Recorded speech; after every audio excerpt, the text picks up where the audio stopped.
Welcome back, guys.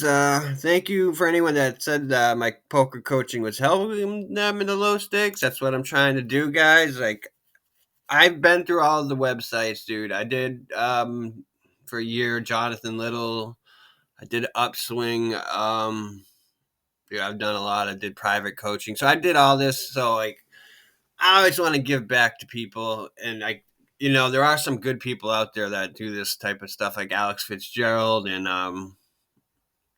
they're into like the low stakes, actually giving out like good information. But all right, here's some tips for low stakes. And like, say you're multi-tabling like tournaments, small ones, ACR, Bovada. I'm talking like $10 and under, 15 and under, three, just small stakes, guys.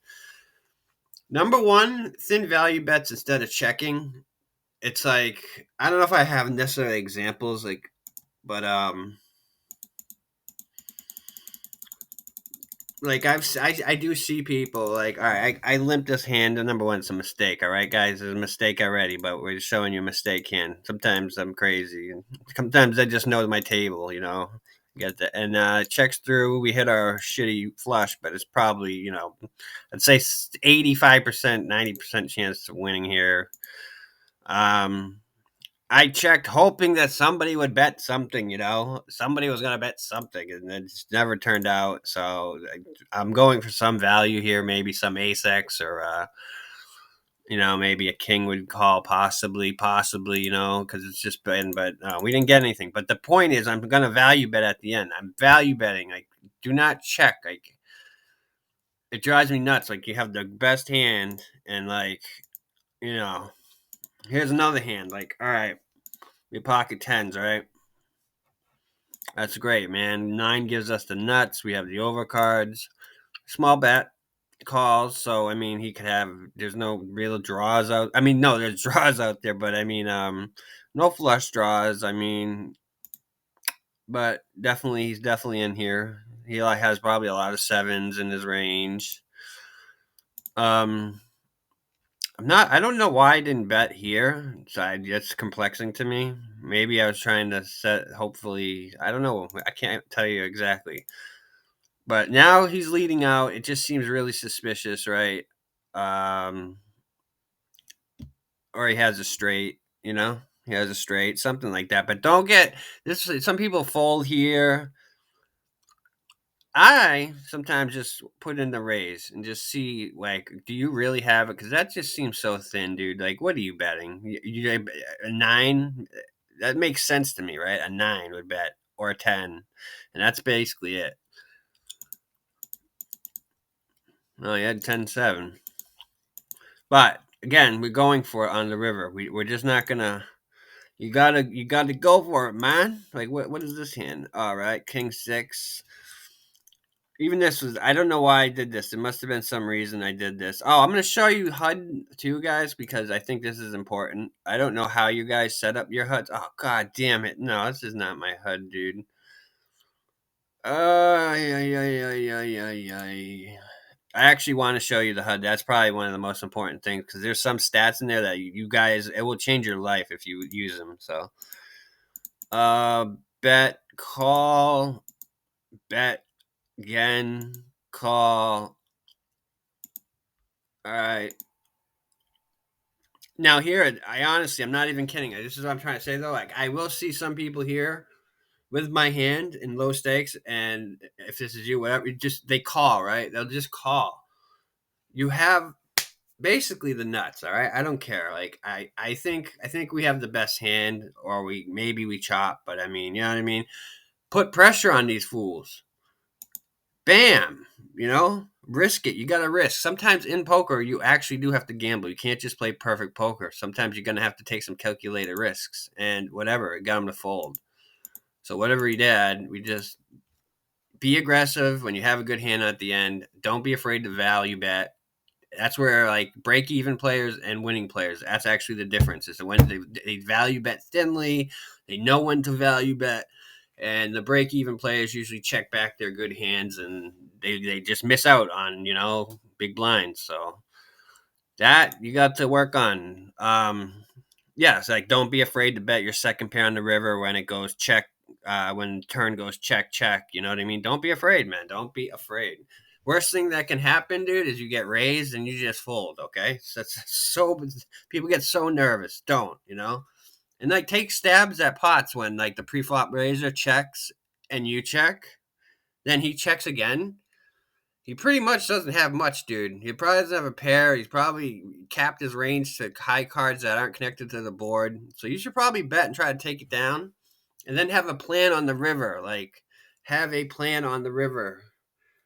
So, like, what to continue bluffing. So, like, it's hard. Like 9, 10, Jack, and blah. The turns a 5, but then the river's like an 8. It's a great card. Just bluff. Like you know what I mean. Just bluff. I tell you not to bluff, but if you are going to bluff the turn, you're gonna probably have to bluff the river.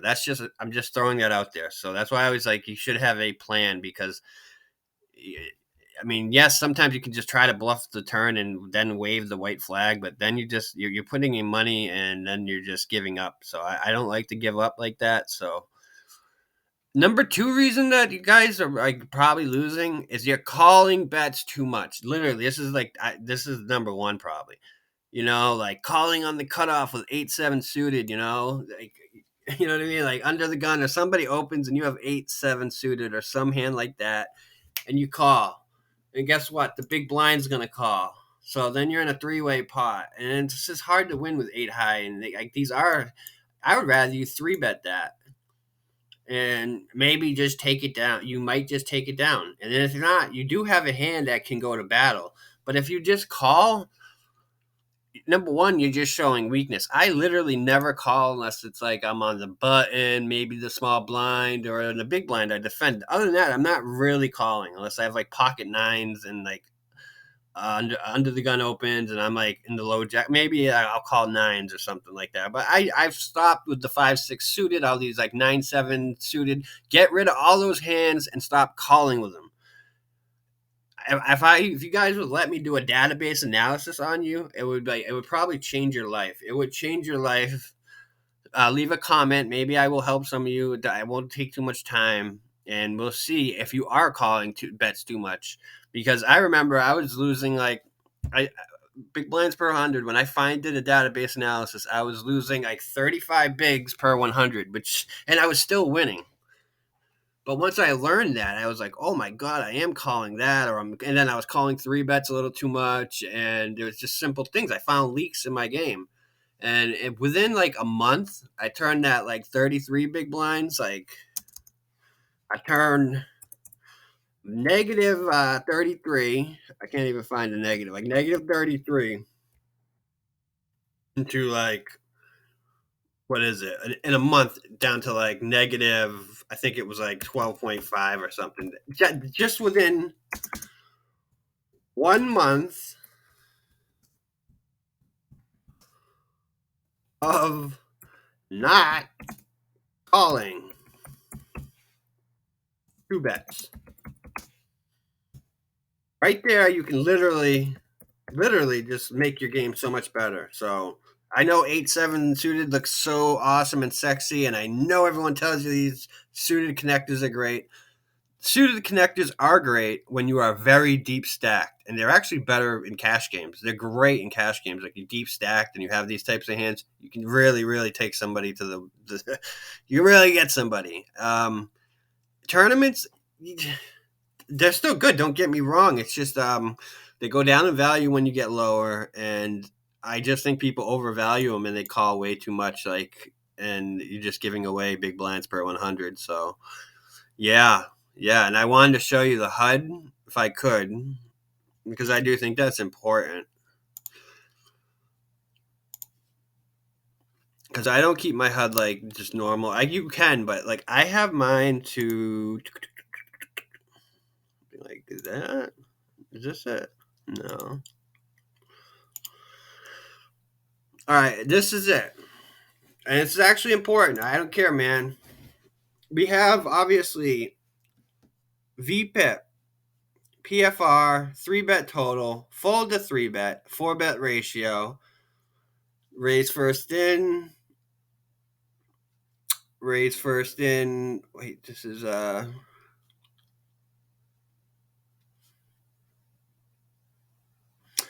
raise first in basically like from under the gun, middle position, cutoff button, small blind.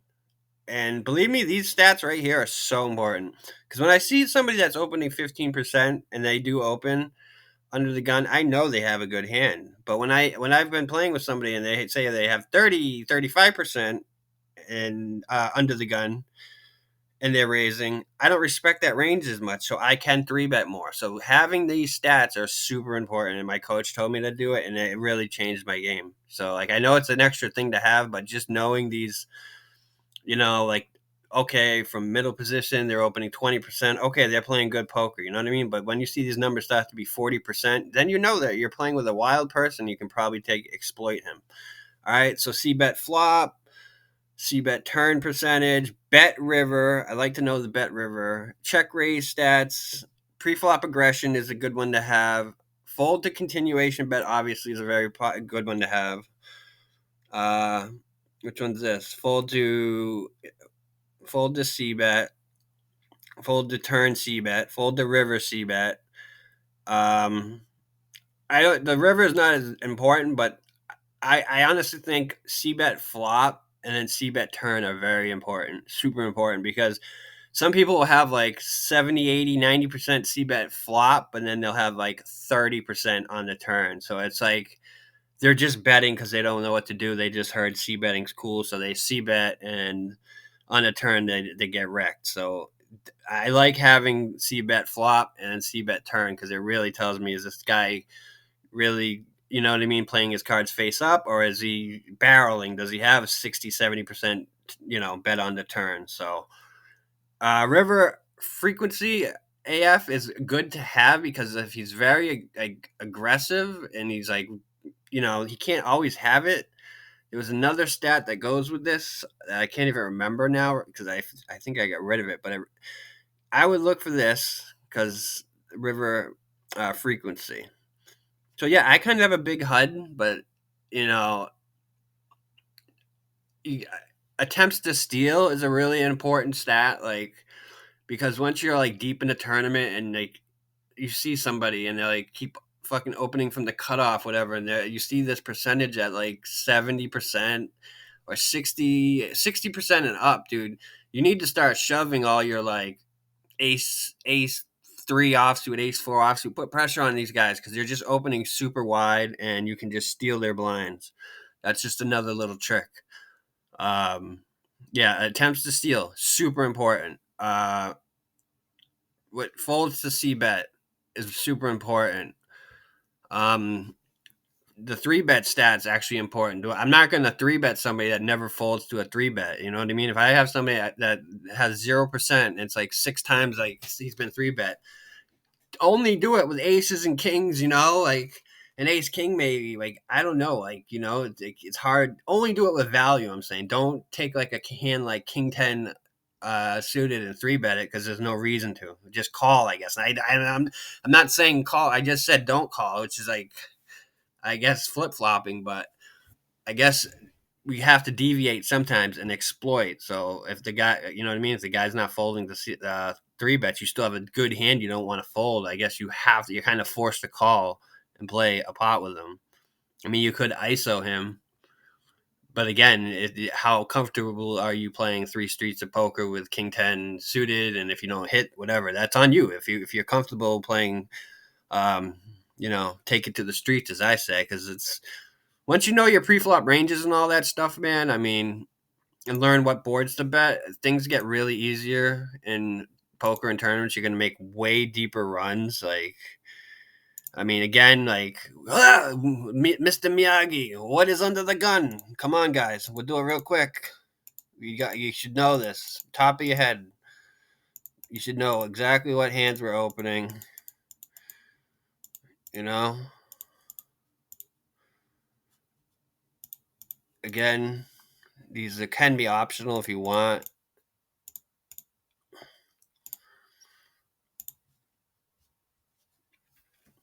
Yeah. What do we do? Let's do let's do cutoff. Let's just flip it around. Cutoff. Well, cutoff is like boom. Yup. Cutoff is what? Nines. Offsuit nines. Offsuit nines. Suited sixes. So if you remember that, suited sixes.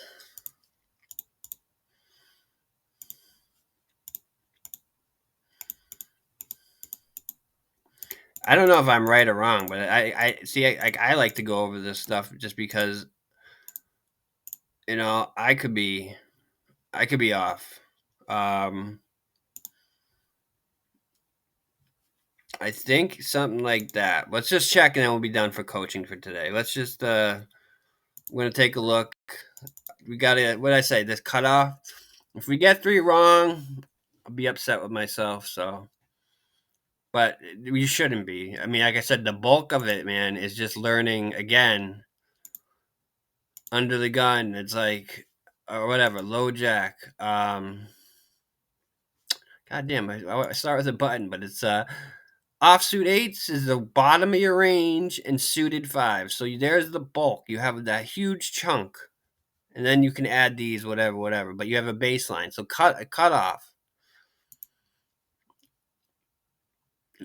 Offsuit suited sixes. You just and then offsuit nines. It goes in a rhythm, dude. A VPIP. So um